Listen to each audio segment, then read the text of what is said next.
Hey guys, welcome to our channel Civil Tech. So today we are going to learn about application of wind loads in ETAP software. So in my previous video, I uploaded it regarding the modeling of building in ETAP software. So we are going to continue with the same model. So if you haven't watched the previous video, please go through it once. I have mentioned the link in the description box. So let's start today. So we are going to apply the wind loads on the exterior face of the building. So first we need to define it. Click on define, go to load patterns. So here we need to apply the wind load. So in the load column, type in wind. Select the type, that is wind load, and in the auto lateral load, select the IS code we are going to use, that is IS 875 1987.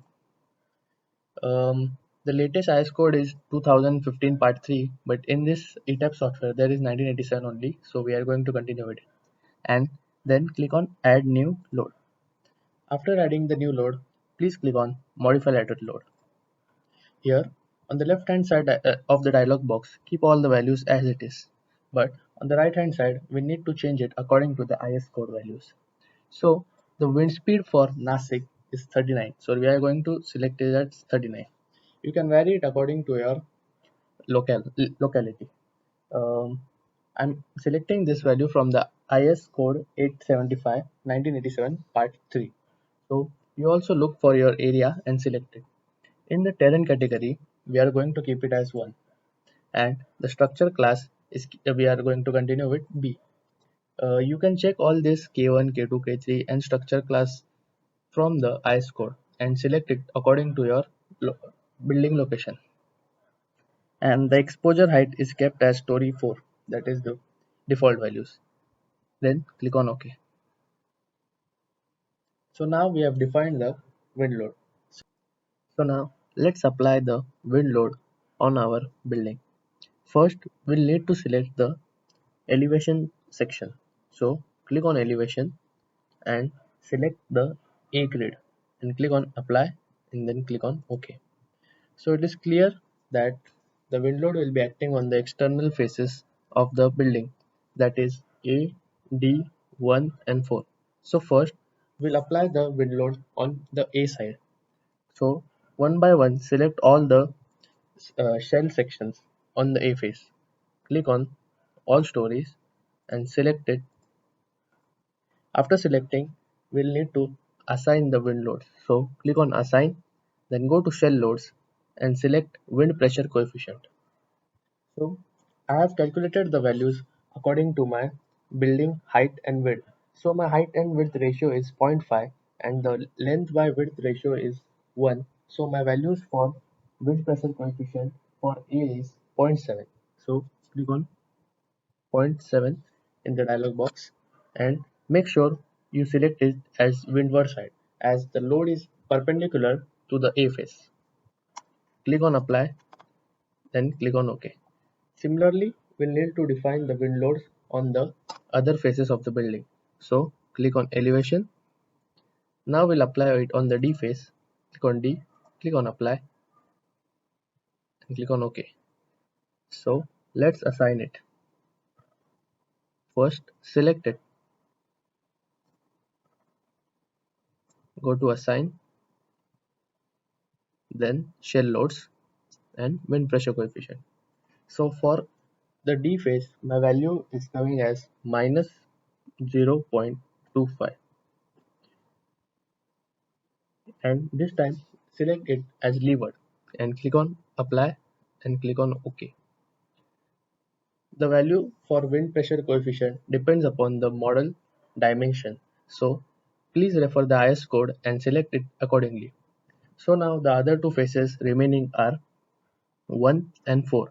So go to elevation, select the face 1, click on apply, click on OK and follow the similar process, that is select the shell sections, click on assign, click on shell loads, click on wind pressure coefficient and put your value according to your calculation. So my value coming here is minus zero point 0.6. Click on apply, click on OK. Now the last phase remaining is 4. So go to elevation, click on 4, click on apply, OK. Similarly, select the shell sections, go to assign, click on shell loads, wind pressure coefficients, and value is again minus zero point 0.6 and levers. Click on apply, click on OK. So now we are done with assigning the wind loads. You can check it by viewing the plan. Select any of the story, click on apply, click on OK. So now you can see here that the various values of the wind loads have been applied. Here it is zero point 0.7, here it is minus 0.25, here it is minus zero point 0.6 respectively. Now let's define the load combination. Go to define, click on load combination, and here you will see that various load combination are already defined. Here the values of the load combination can be viewed so that it is zero point 0.9 into dead minus zero point 0.5 in this case. Similarly, other values you can see. So we are done with the load combination. Now let's analyze the structure. So click on analyze, click on run analysis. The analysis will take a few seconds.